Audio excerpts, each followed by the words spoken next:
しなみを揃えてゆこうお互いを信じ合う5人の仲間まるでスファイブに預けた命飛ぶぜ宇宙の果てまでもみんなの笑顔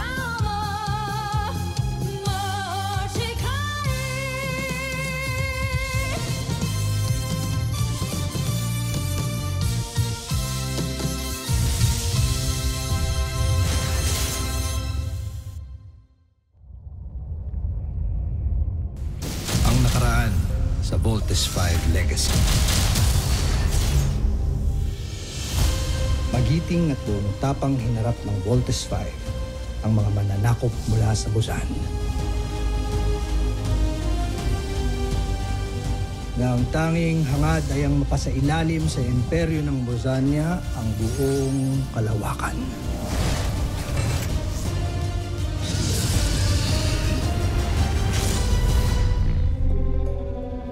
Dalawampung taon ang nakalipas. Dito nagsisimula ang kwento ng mga bayaning handang lumaban para sa kalayaan. Isang kwento ng mga inaapi laban sa mga sakim na mga makapangyarihan.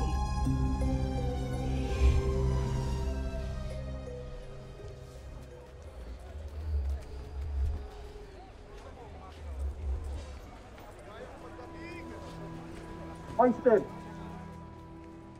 Bumukol lang. Christopher! Sino dito ang mga namasok at nagnakaw sa pamamahay ni Duque Samson? Mawalang galang na. Ngunit walang magnanakaw dito. Tancho Aita, sasagot ka pa, ha? Dak! Tigilan ang pananakit sa alipin. Pagpaumanhin, Ministro. Pero hindi ka dapat magtitiwala sa salita ng mga walang sungay na yan. Baron Xander, kung nais mo pang magtagal sa iyong katungkulan, ay utusan mo ang iyong mga sundalo. Natigilan na ang walang saysay na pagmamalupit sa mga alipin.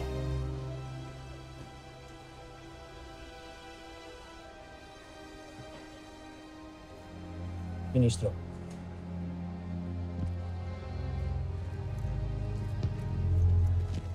Sentak, ano, Ministro?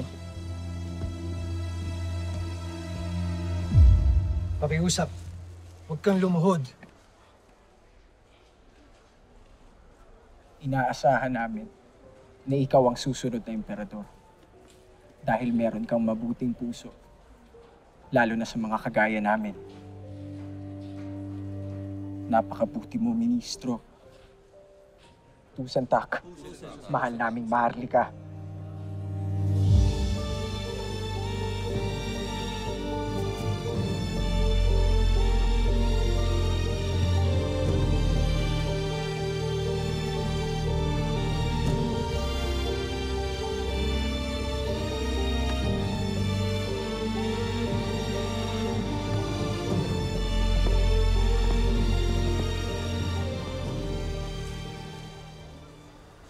Nakita kong pinahiya ka ni Hrothgar sa harap ng lahat.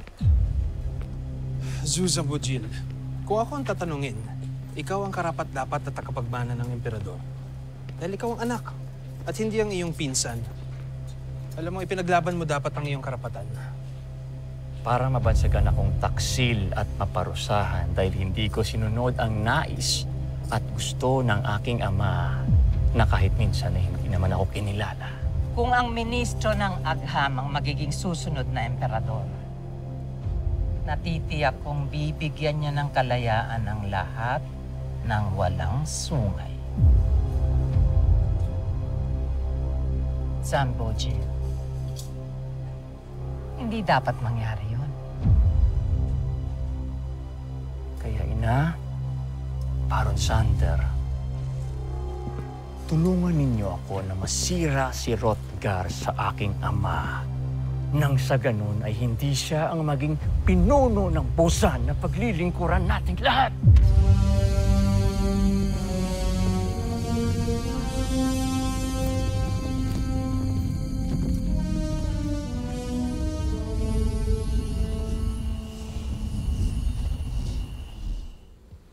Talagang kahanga-hanga. Itong bago mong disenyo para sa mga sasakyang pangkalawakan para sa Imperium, Minister Rothgar. Tusintak, Jomfre, at pinaunlakan ninyo ako na maipakita ko sa inyo ang aking bagong disenyong makina. Ito ay tinatawag na ultra-electromagnetico.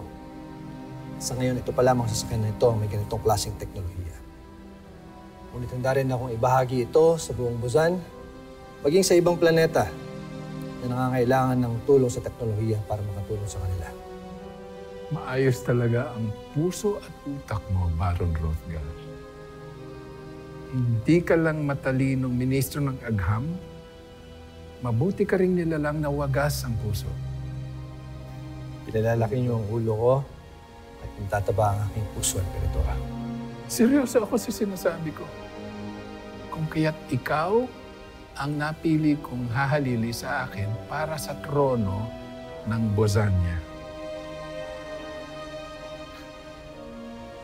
Ako, mahal ni John,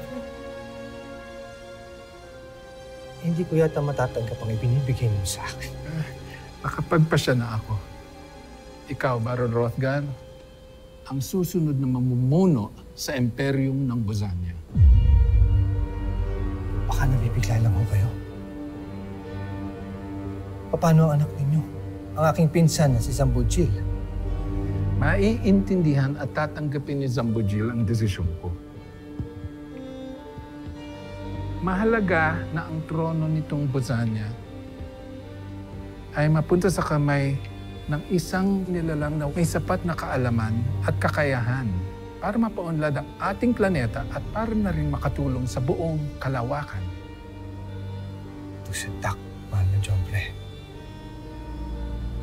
Hindi ko kayo bibiguin. Mainam kung ganun. Pues, nais ko nang bumalik sa palasyo at napapagod na ako.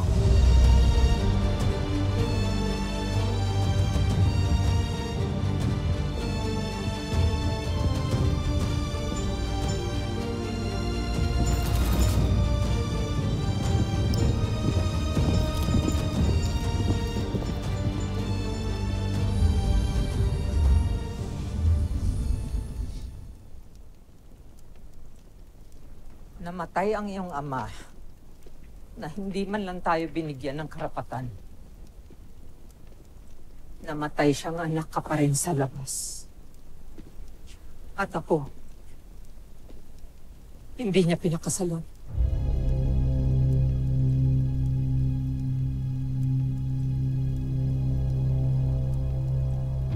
Hindi ka ba nag-aalala? Ang kamatayan ng iyong ama ay nangangahulugan na ang pinsan mong si Rothgar ang kokoronahan bilang kahalili niya.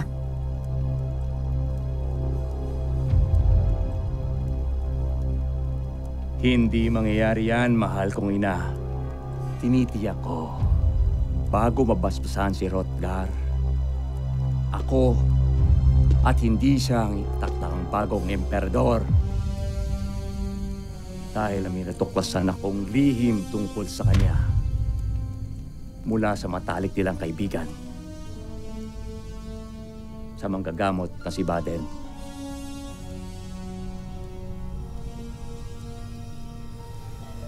Bakit? Anong alam ng manggagamot na yun?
Sa inyong maharlika ng Busan, saksiyan nyo ngayon lahat ang bagong simula sa ating planeta. Sa pamamagitan ng koronang itong pinagkakalob sa iyo ng Busan Najmi Imperium upang pamunuan ng Busan at ang lahat ng planetang nasasakupan nito sa buong kalawakan. Sa kapangyarihang pinagkaloob sa akin, pinagkakalob ko to sa ating bagong emperador na si Hrothgar.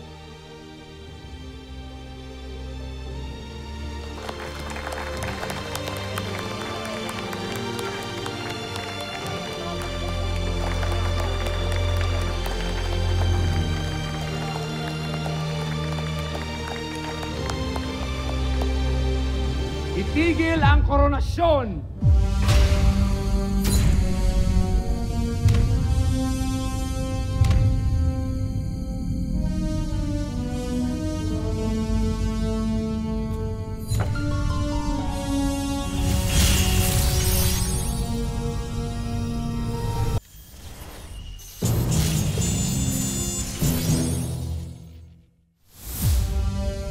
Walang karapatan na maging emperador ang isang traidor. Ginoong Baden! Bakit hindi mo ipagtapat sa lahat ang lihim ni Hrothgar na ibinunyag mo sa akin? Hrothgar, kung hindi ako nagsalita, aarestuhin nila at ikukulong nila ang buo kong pamilya. Tawad. Kancho Aita Sambojil. Ikaw ang traidor. Traidor? Ako?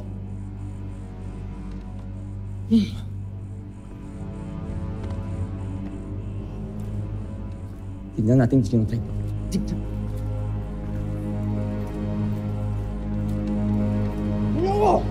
General, ito ang patunay na matagal na tayong niloloko ni Hrothgar.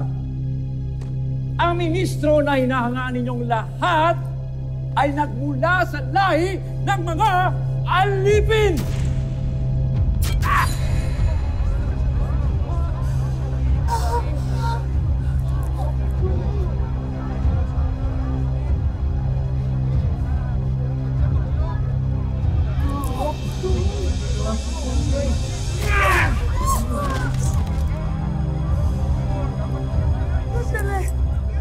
Huliin ang magtanggap niyan! Gulong ang alipin! Gulong! Gulong ang alipin! Magunas din mo kayo. Pabayaan niyo kami magpaliwanag! Manloloko ang inyong anak. Lahat kayo. Ang buong angkan ninyo, puro manloloko. Hindi. Ang dapat sa kanya, isama sa kauri niya. Sa mga alipin. Bago niyo siya ikulong, parusahan niyo muna siya.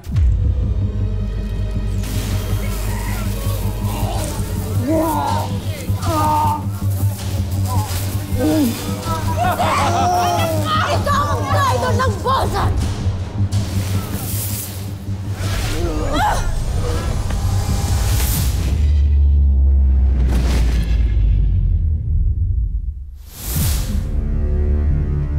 Diyan! Diyan kayo nababagay! Sa lupa! Alipin!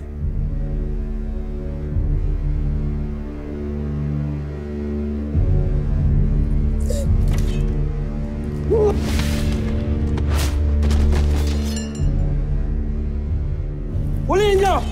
Ikulong niyo! Alipin!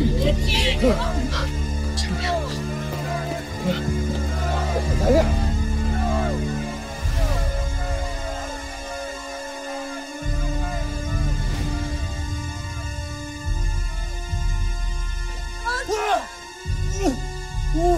Daya! Huliin niyo! Huliin niyo! Huliin niyo! At ang kanyang asawa, laki rin ang kasalanan nila dahil sa kanilang pakikipagsabuatan kay Hrothgar! Bitiwan mo ko! Gar! Bitiwan mo ko! Bitiwan mo ko! Bitiwan mo ko!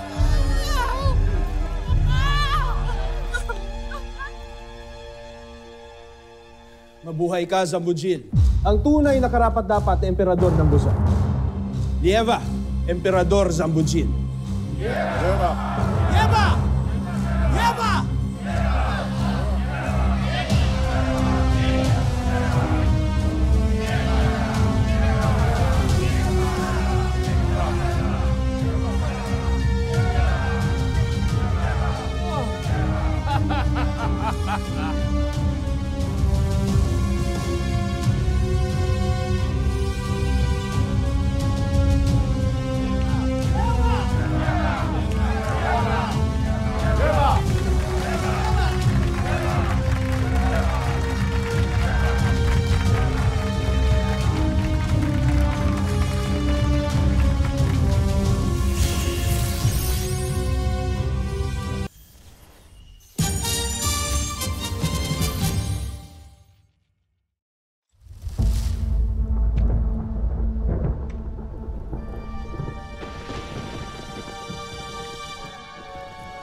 Maligayang pagdating sa iyong bagong palasyo, kamahalan. Saan niyo dinala ang aking ina at asawa? Huwag mo na silang hanapin. Hindi mo na sila makikita pa pagkat habang buhay ka ng mapipiit sa isinumpang lugar na ito.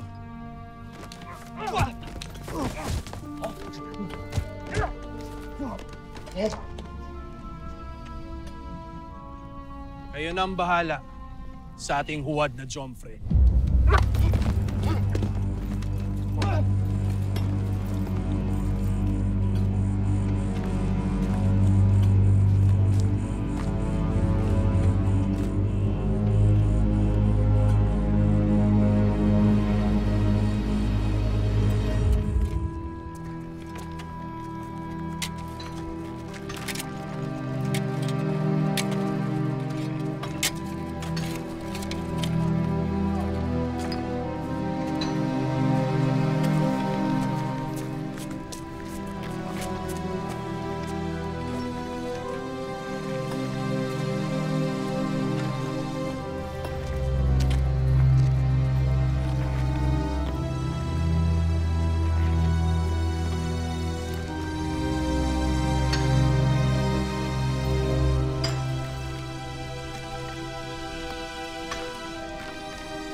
Magbigay-bugay!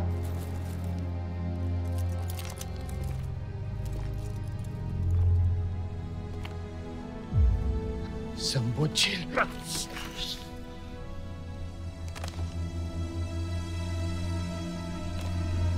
Hrothgar, simula ngayon, kamahalan ang itatawag mo sa akin. Alipin.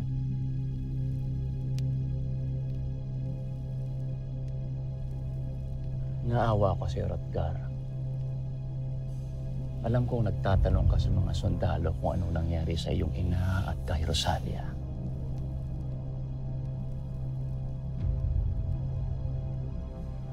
Kung talagang pinahahalagahan mo ang pagiging magkatugo natin, hindi mo ipagkakait kung nasaan sila. Dinala sila sa hardin ng palasyo kaninang umaga. Kung saan sila pupukutan ng ulo dahil sa kanilang pakikipagsabwatan sa iyo. Wala na sila, Hrothgar. Wala ka ng pamilya. Patay na sila. pati na rin ang sanggol sa sinapupunan ng iyong asawa.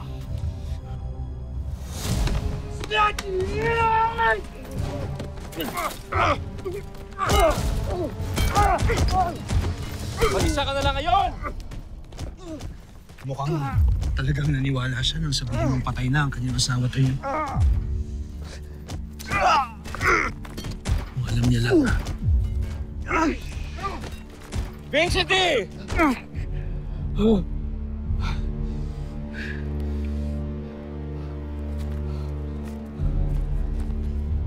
Ba't niyo sila pinatigil? Patayin niyo na ako! Nang matapos na itong paghihirap ko! Bakit ko pagkakaita ng sarili kong makita kang nagdurusa? Matagal akong nagtiis. Pinanood na itinangi ka at pinili ng aking ama. Kulang pa ang lahat ng ito sa sama ng loob na naramdaman ko. Kaya habang buhay kang makukulong rito para maramdaman mo na busabos ka ikumpara sa akin. Mga alipin, makinig kayo. Napakalayo pa para maabot natin ang tagumpay. Lalo na't napagtanto ko na kulang pa ang ginagawa ko para sa Bosenia. Dapat kong palakihin ang aking imperyo. Palawakin! Kaya mula ngayong araw na ito, ay gagawa kayo ng mas marami pang armas at mga sasakyang pangkalawakan. Hahanap ako ng mga bagong planeta na aking sasakupin at aangkinin. Mula sa planetang Brahmin, Tau Cetis hanggang sa Gliese at sa mundo ng mga tao na kung tawagin nila ay Terra Ertu. Ang mga planetang hindi yuyuko sa aking kapangyarihan ay makakatikim ng bagsik at lakas ng aking pamumuno. Lieva vor imperati, sus ambugil! Lieva!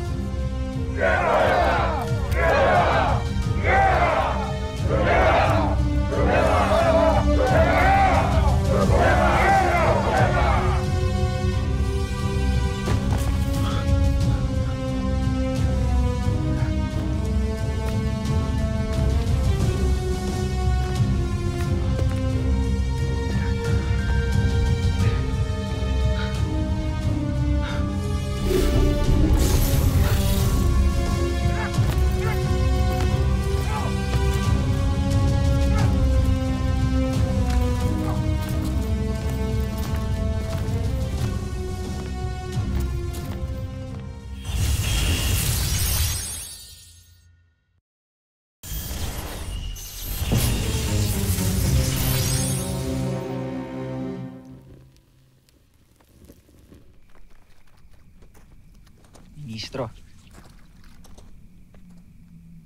Tusentak.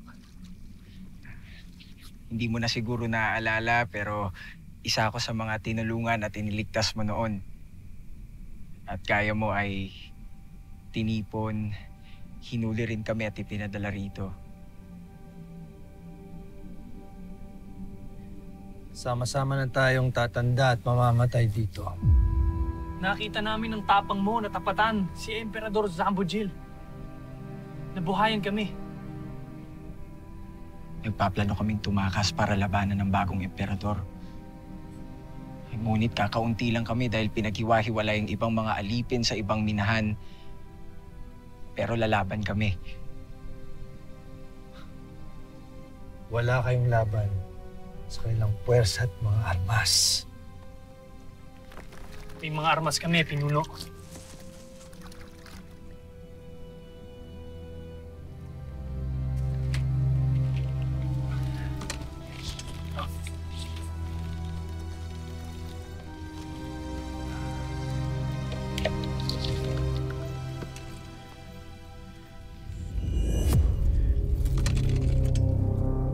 Pinuslit ito mula sa grupo ng mga rebelde ni Opgen at pinunong Garth.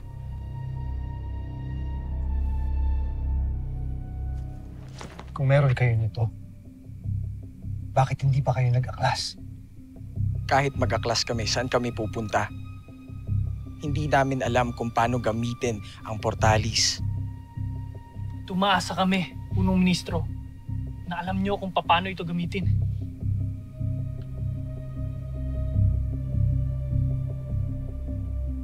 Hindi ako papayag dahil ayoko mapahamak pa kayo. Kaya hahayaan mo na lang kanyang malupit na pamumuno. Hahayaan mo na lang kanyang ambisyon na sakupin ang iba pa mga planeta sa buong sangkalawakan. Ilan pa kayang buhay, pamilya o planeta ang wawasakin ng bagong emperador kung walang lalaban sa kanya?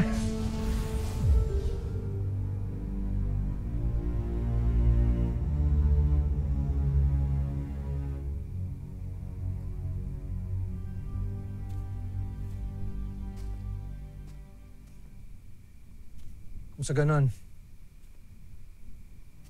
kailangan nating makaalis gamit ang portalis para makabalik tayo sa kapital ng Busan.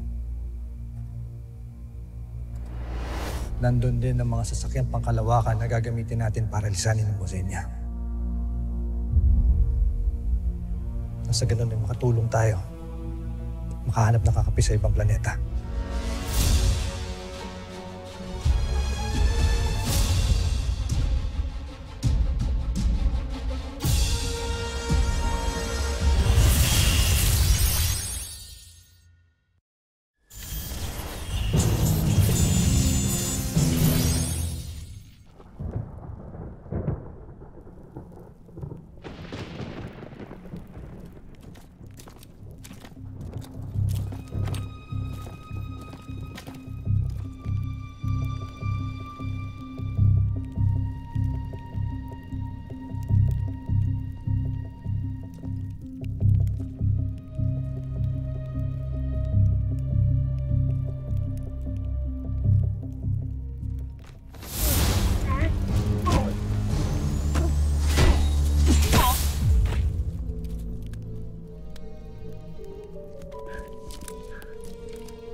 Susunod sa Voltes 5 Legacy. Ikaw ang pag-asa ng himarsikang ito.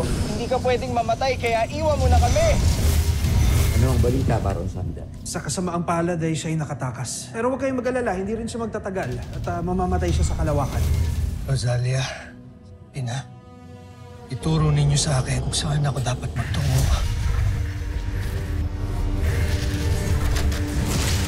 Mababata ako to eh!